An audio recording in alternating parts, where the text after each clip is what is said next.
How's it going, everybody? Welcome back to another episode of Top of the List. My name's Ryan Barnett, or RB, and here with me is my partner, Dom Gonzalez. And our subject this week, we're going to be talking about the new film on Netflix, Enola Holmes.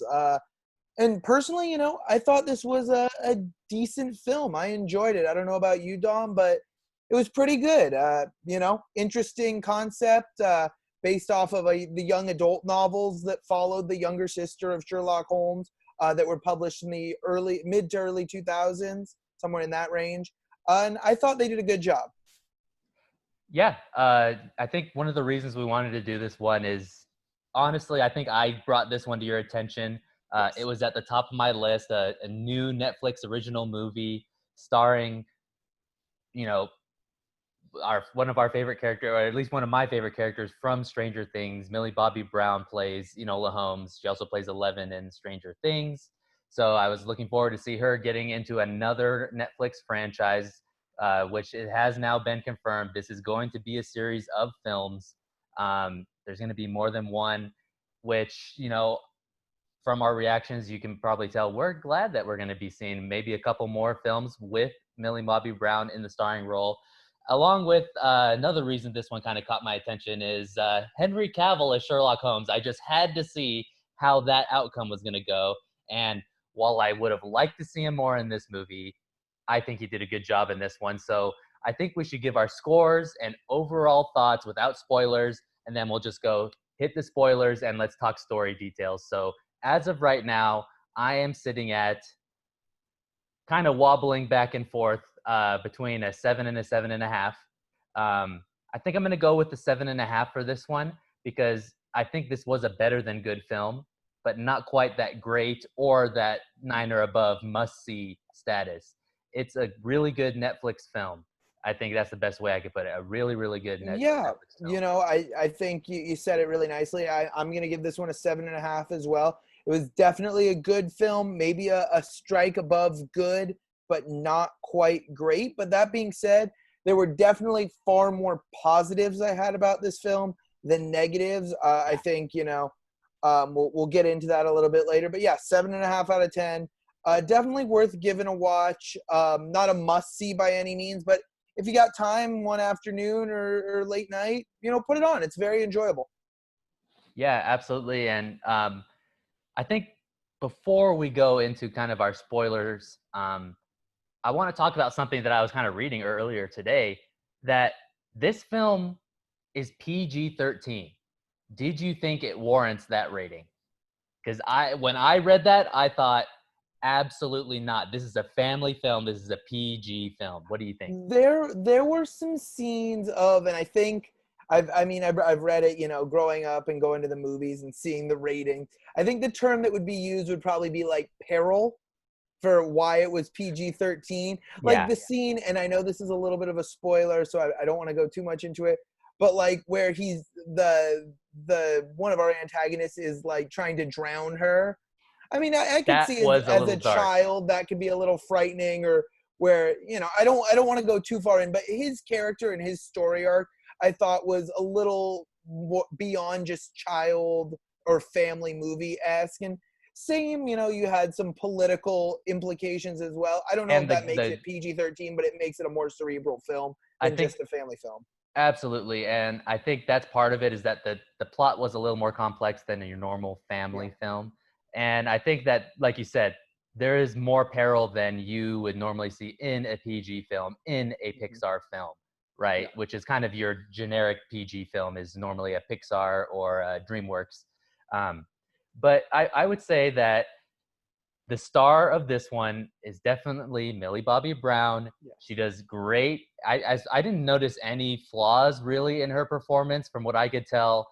I think that the choices made in the editing and the directing of her character, her scenes, was really great.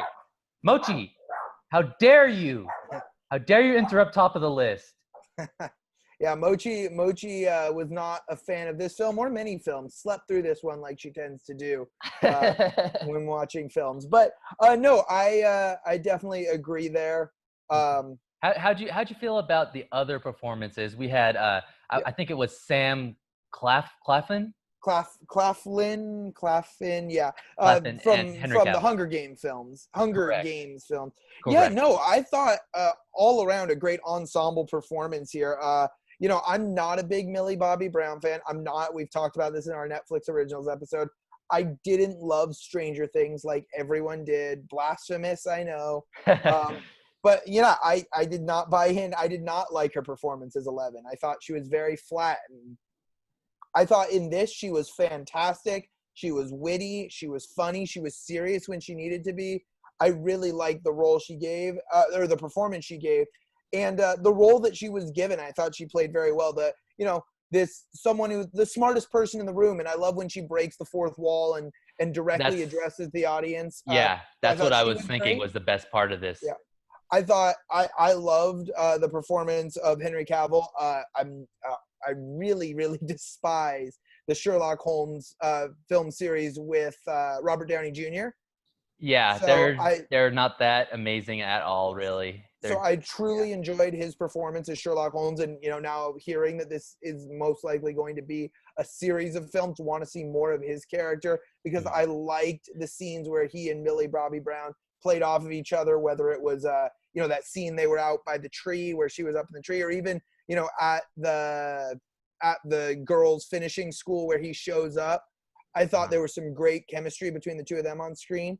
I really like Sam Claflin's performance as well. You know, he was a great red herring, the whole time when we start understanding our villainous plot. I thought he was behind it, pulling the strings, but, really played that, at first we thought villainous character, but really just kind of the ignorant or the one who didn't inherit the Holmes family brains.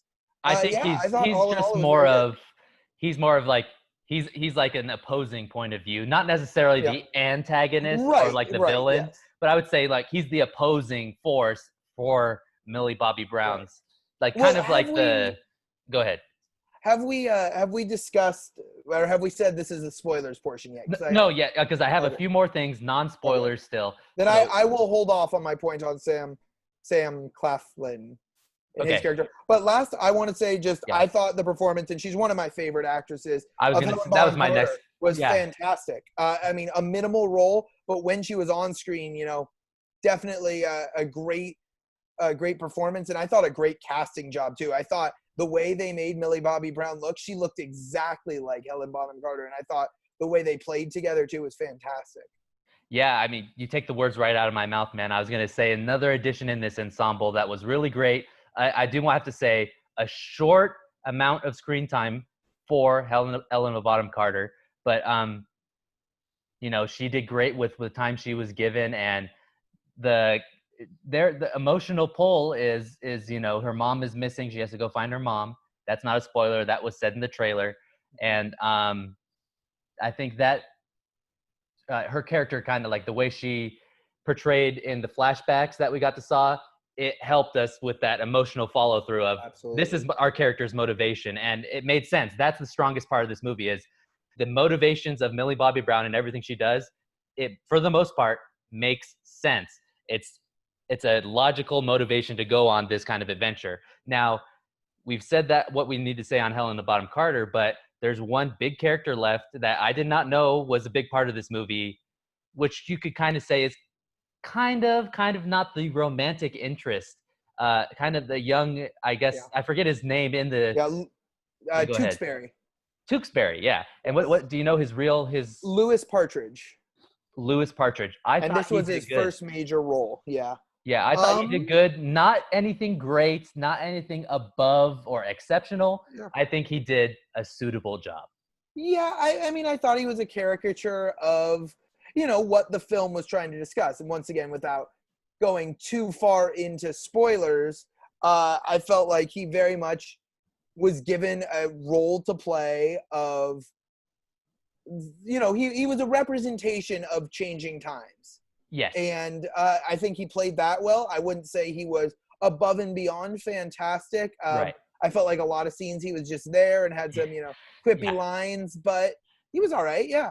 I mean, Yeah. for a first, sort of starring role, and he had quite a bit of screen time. I thought he was pretty passable in the role, and I would Yeah. look forward to seeing him in other films if he does come back. I would definitely say, though, the weak link of this specific ensemble, kind of the weakest part of this, I mean, all the other fingers on the hand, if you will, were very strong. And it just seems like he was kind of the odd man out his first try. But the chemistry between him and Millie Bobby Brown, Yeah, I was sold on that. very, very enjoyable. I agree. Yes. Okay, cool. So, 7.5 for both of us. Above good, like I think not good, but really good. I think we could say really good, but not great if we're going to be using all these adjectives. But 7.5 for both of us. Go and check out Enola Holmes, guys. It's a Netflix original film that's at the top of the list for us right now. Next 5-ish minutes, let's talk about spoilers. We kind of talked about performances. We talked about directing, editing, a few character and performance choices. Let's talk about the story and the plot.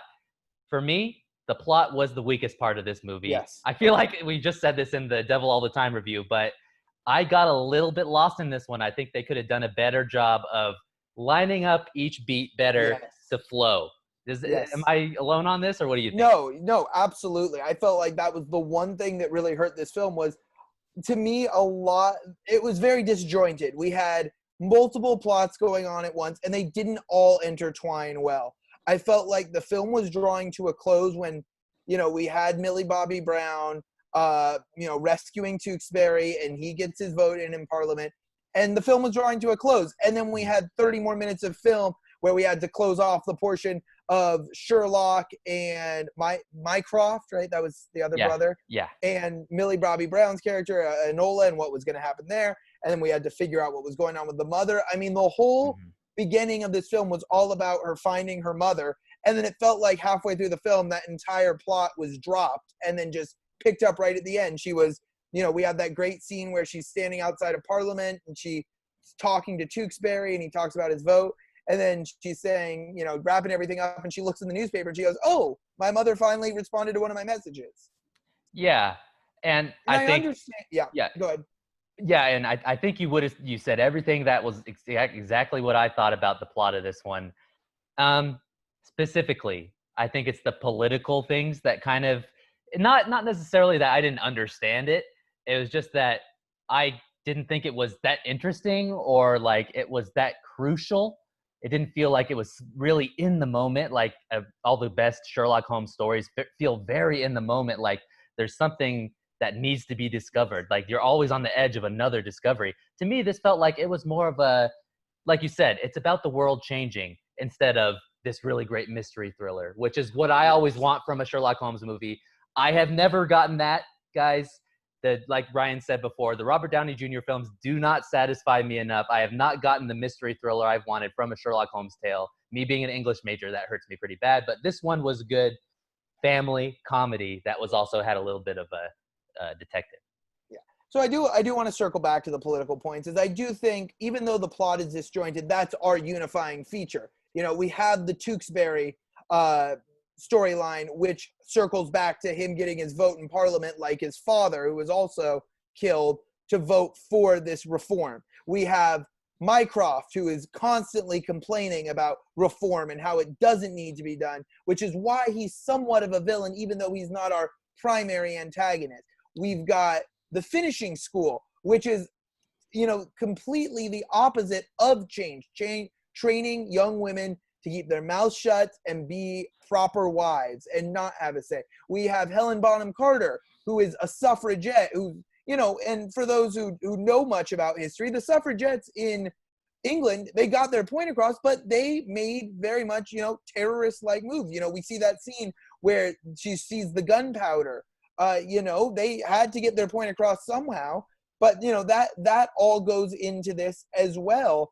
And that's what sort of ties everything together loosely, I should say. I was really hoping that Mycroft was sort of behind trying to kill Tewksbury, that he was, because we constantly hear him complaining about reform, that he's in on it. I was hoping that would be part of it. It wasn't. That would have been, to me, a little bit better. A little bit more of a twist. Yeah. I thought there was a nice twist that it was the grandmother. That did pay off the well. dowager, yeah. I mean, I didn't see it coming at all, because you have that nice scene between her and Millie Bobby Brown where she's exploring the grounds, trying to find Tewksbury, to find something that he had left behind, and they have that nice scene and good chemistry there. I didn't see it being her at all, being evil. Mm. But yeah, So my kind of problem with the political thing isn't just that it's like I now that you said that, this is what makes sense. It is kind of the unifying theme of the entire film, and it kind of ties together all the plot and the theme together. But my problem is that, like you said, there is some dark parts in this movie, but for me, for the most part, this feels like a family action comedy kind of deal.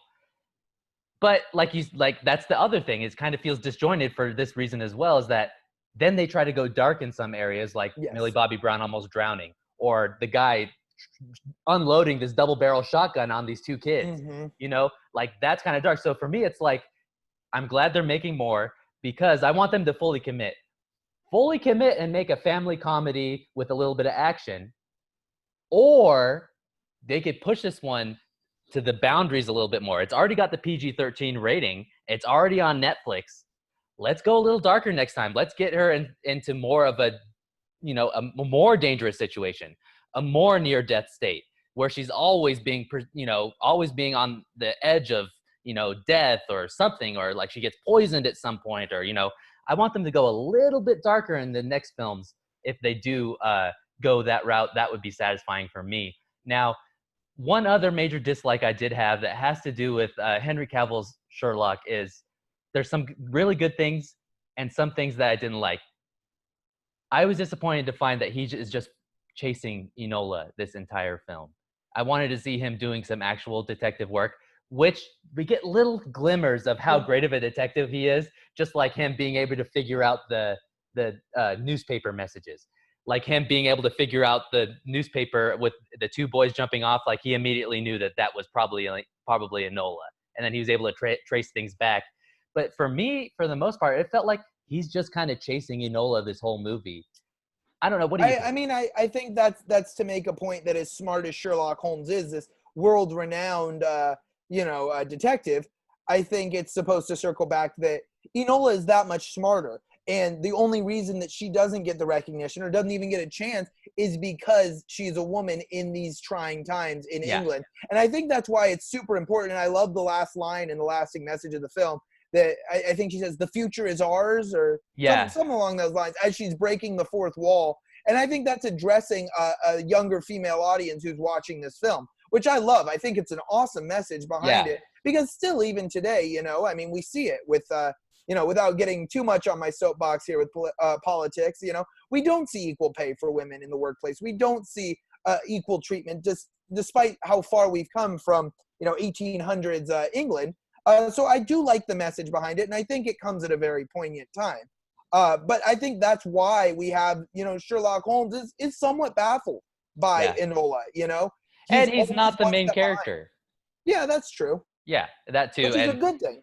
Yeah, which is a good thing. But, in the sequel, that's another kind of thing. I know I'm kind of getting into a predictions mode now, but one thing I want to see more is Enola and Sherlock putting their minds together to solve a mystery together. I think that would be so entertaining.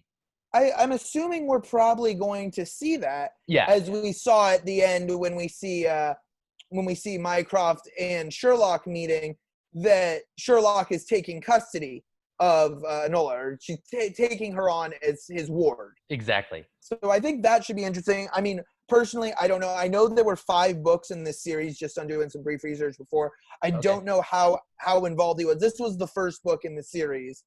So I don't know how involved Sherlock Holmes was in the other books, that the Enola Holmes series. So maybe we will see more of him. Maybe we will not. And she's going to go off on her own, because she does say, when she's talking about herself, she says, "I'm a detective" at the very end. So maybe she's going to go off and be on her own and, be a strong, independent woman, which I'm all for the character development. Great. So with that said, I feel like we've kind of given our thoughts on Enola Holmes' new Netflix original movie. If you guys want to check out more of our content, we recently posted a few videos.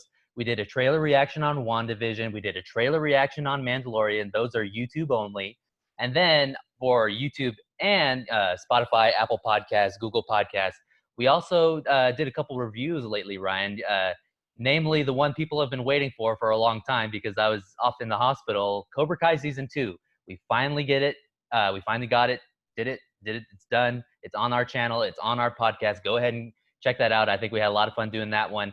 And then our other review we mentioned earlier, we did another Netflix original that was at the top of our want to watch list, kind of like top of the list, like our show, is The Devil All the Time, starring Tom Holland, Robert Pattinson, Sebastian Stan. Huge cast. Go and check that review out. We have a clear spoiler message in there, so you guys will know when we're going to be talking spoilers. Just turn off the video at that point and go watch. But go ahead and check that review out as well. We kind of both gave that one a recommend, but there's a few caveats that you're going to want to check out in that video. So that's kind of what we have going on, Ryan. As far as future videos, we're kind of workshopping what we want to do next, but we'll let you know what we were going to do next, unless you have anything to announce right now, Ryan. Yeah, of course, I'm wearing the Dodgers uniform today. The last last day of the Major League Baseball regular season. We did a Major League Baseball preview right when the season was getting started. So I was thinking maybe we could do a MLB playoffs preview. Yeah. Going back to our sports